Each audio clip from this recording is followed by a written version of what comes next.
So, I heard there's yet another live action Disney movie that's out recently, and once again, a live action Disney movie has seemed to have sparked some outrage. And after watching this movie, I quickly found out that a lot of the reasons why people are in an uproar are absolutely justified. So, without any further ado, let's just go ahead, grab your snacks, grab your drinks, do whatever you gotta do. Sit back, relax, and listen to me talk about everything that went wrong with this live action Lilo and Stitch movie. Just go ahead and roll the intro.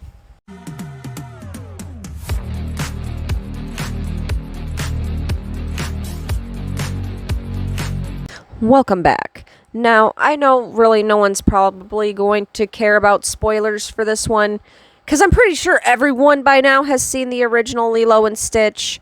So I'm really going to be just talking about all the differences and things that I've seen and just my opinions on this movie. Like I said, every single time I talk about movies on this channel, this is all just my opinion. Don't take what I say as the firm opinion. This is the random show. I am a random person on the internet that you decided to watch for whatever reason. I'm just letting you know now because I keep getting comments and it's like, I say this every single time. I don't think I am in any way an expert on film.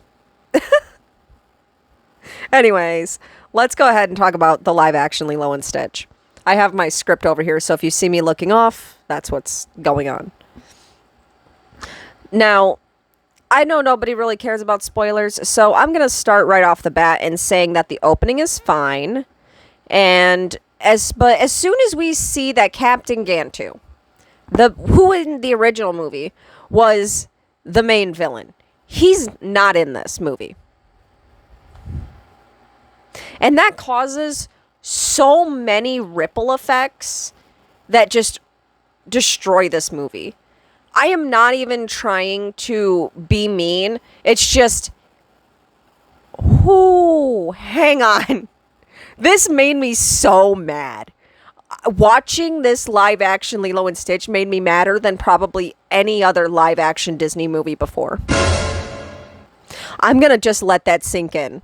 And I'm someone that has always been against these things. I have always been against these. I've tried to,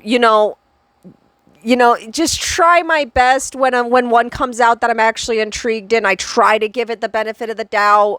I give it my money. I watch it on the Disney Plus or whatever.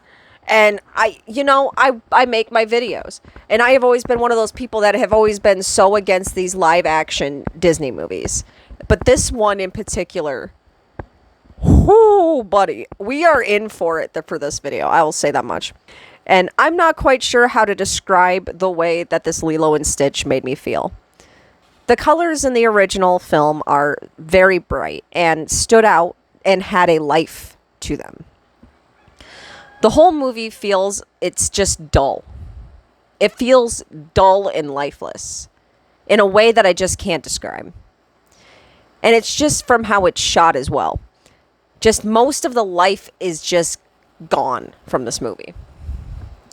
And that hit me as very strange because they filmed this in Hawaii, which is known for being very bright, very vibrant, very stunning, a beautiful vacation spot that people go to every single year. And this movie turned out looking dull and lifeless. And it baffles me to my core because they filmed this on location in Hawaii. I have seen so many films where Hawaii is stunning and vibrant. I mean, shit. What was that one Adam Sandler movie that they made where they made that one Adam Sandler movie? I'm pretty sure it was called Just Go With It or something. I'm pretty sure that took place in Hawaii. I know there's an Adam Sandler movie that they do shots in Hawaii, and even those shots were more vibrant than this movie was. A movie where in the original they had these gorgeous watercolor backgrounds in that just set the tone for the movie. And it made it feel like a storybook that we were watching unfolding. How could you fuck this up with being on location in Hawaii? On to my next point. There are subtle things in this film that just subtly change the tone. Let me explain.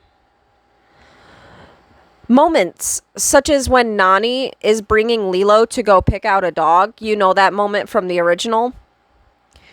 Something that shows even when Nani is stressed out, but she's still trying to be there for her little sister.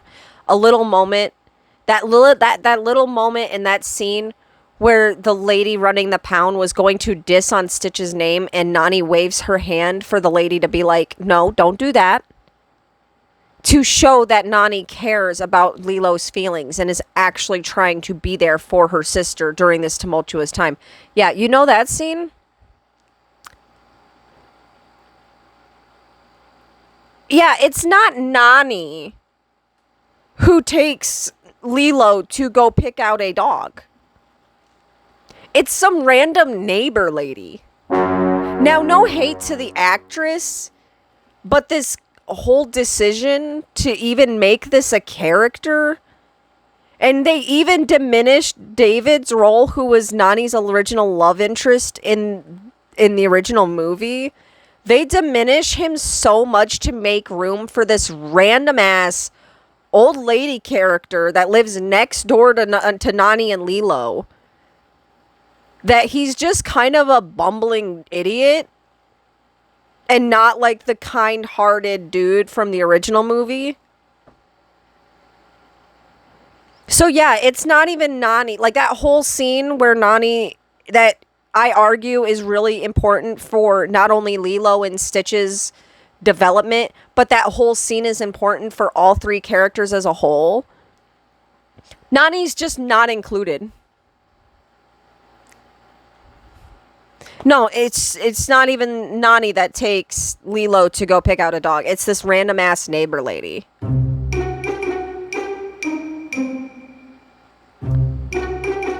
It's so confusing. Why? Oh, well, it contributes to the dumbass ending that they decided to contrive for the ending of this movie. I'm sorry, I'm not even sugarcoating it. Lilo and Stitch was one of my favorite movies growing up.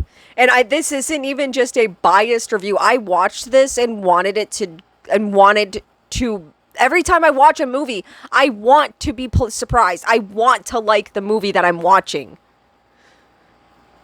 I did not like this. In fact, it felt so disrespectful and so crude in so many ways.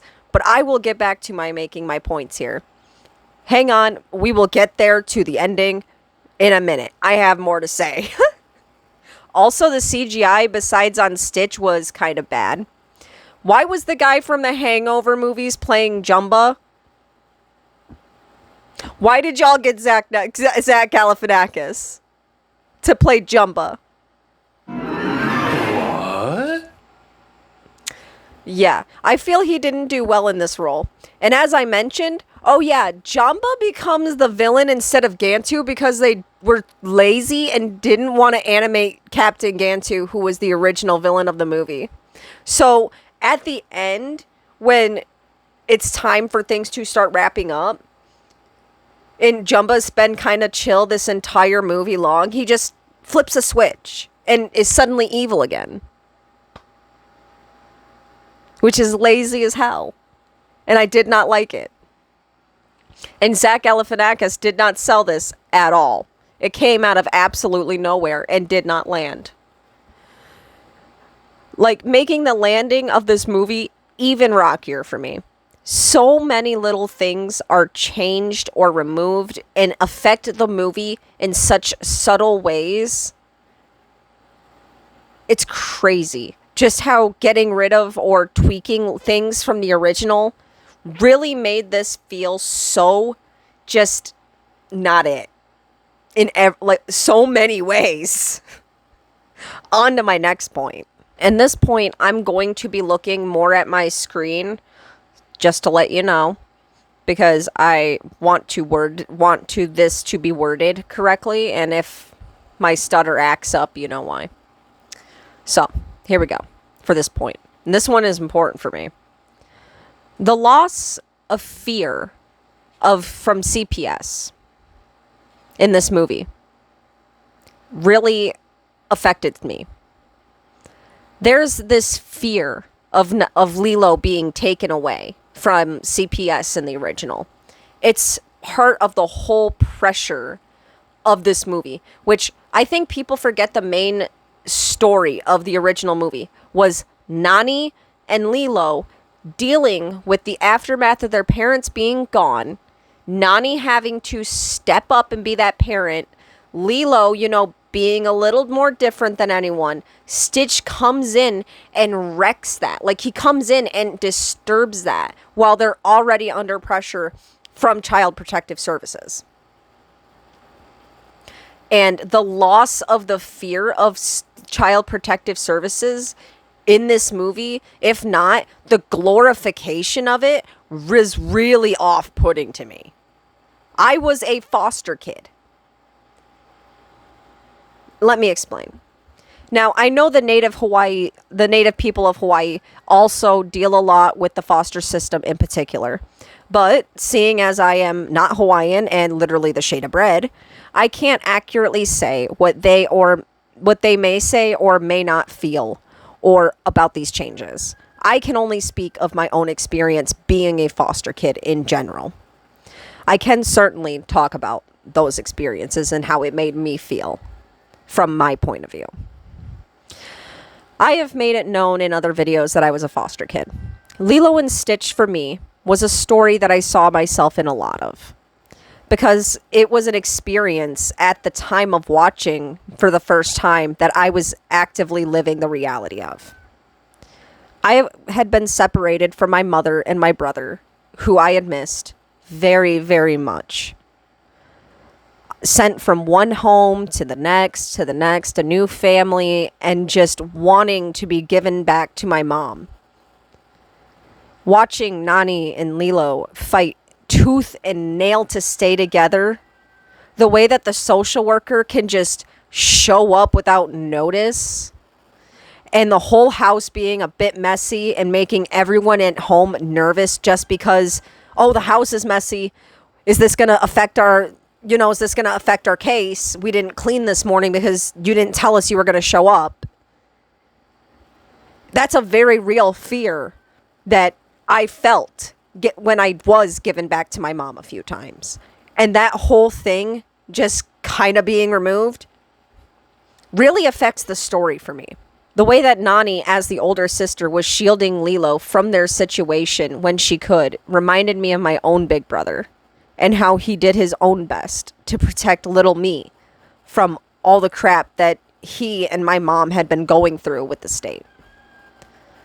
To me, Lilo and Stitch was very real in its own ways for a small child, for a foster kid that also didn't really belong around her peers and was seen as a little bit strange. Seeing these two sisters overcome the challenges and get to stick together in the end to rebuild their ohana, it always made me cry because that was what I wanted to see in my real life with my own family. I give you all my backstory to explain the ending of this live action and why it pissed me off so much. At the time of writing this script, it was 3:27 a.m. and I was angry that I couldn't sleep after watching the movie. The ending of this movie is Nani giving Lilo over to the state so she can live her life in California to study, and I'm not kidding, marine biology.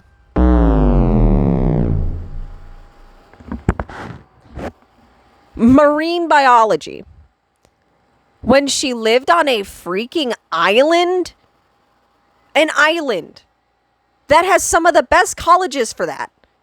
And she left to a mainland state to study what her home is surrounded by.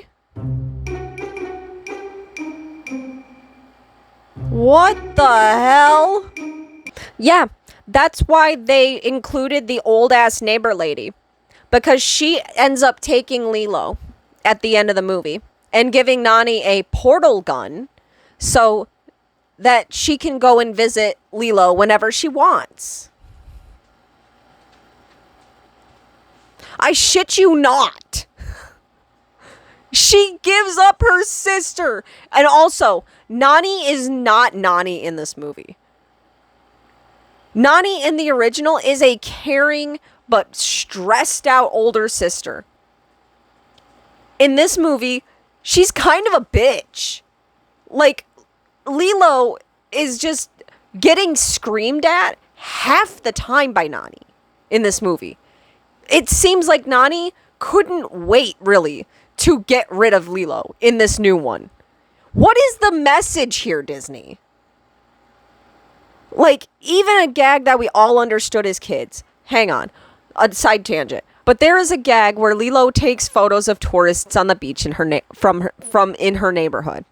Like, we all understand that if you have ever grown up in a state that's all about tourism, seeing weird people wearing weird clothes or having weird accents when you're a kid on the beach in a town that has a lot of tourism or a state that's known for tourism. I'm from Michigan, and personally, that's a lot of our state.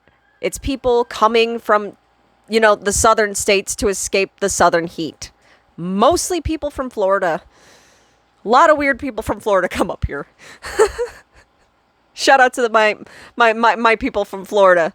Y'all definitely make going to the beach during the summer very interesting sometimes. I once seen a guy that had a inflatable, but it was full of beer and other stuff. Not gonna say what, but it was crazy. Lilo is from a place that a lot of people that are colored like me are probably weird looking to her. She's like, what, 6 years old? Like, we can all understand why she would be taking pictures of the tourists that come to the island. That's just not a thing in this movie. Also, one of the guys that she does take pictures of, this big fat white dude from the original movie, she takes a picture of him in his ice cream falls. We all laugh. We understand why. That's now changed to be a man that looks like he's native to the people. Or at least Polynesian or something in descent. Why did they have to change that? Like, that was not even an issue. Why would Lilo be taking pictures of people that don't look weird to her? It makes no sense, Disney. Why would you do this? Also, Pleakley doesn't cross-dress, which I know is not the biggest issue here, but I loved Pleakley. I loved how obsessed he was with humans. Like, his obsession really just isn't there. My poor boy Pleakley, my poor boy Jumba, they're both disrespected. And the whole part about Stitch in the original movie, there's a part where Stitch reads this Ugly Duckling book, and he has a moment where he realizes that he is like an ugly duckling. That's just not at all in this movie. Like, at all. Just doesn't exist. That whole part, gone. I could keep going on and on about just things that I noticed in this movie. Everything sucked. They sucked, like, life out of the original, it feels like. It just feels like they took the original and sucked life out of it. That's really all I've got to say about this movie. It feels like they just sucked the life out of the original Lilo and Stitch. Not to mention all the other problems, including that ending. Like, I'm giving this movie a 2 and calling it a day. If you've watched this, let me know in the comments below. If you haven't already and you haven't seen me before, hi, I'm Randomness. I don't just talk about movies. I also talk about books, TV shows. I play video games over on Twitch. I'll be leaving my Twitch handle over here. I've been playing Battlefront 2. over there, so maybe go and follow me there. Be putting my handle somewhere around in this vicinity for you all. Oh, my cat is kicking my head. But yeah, this movie was awful. Just, yeah, I'm gonna let you guys go. I couldn't, like, there's just so much. Don't hesitate to let me know what you all thought in the comments below. But that's all my thoughts for today. I love you all, and I hope you all have a great day. See ya!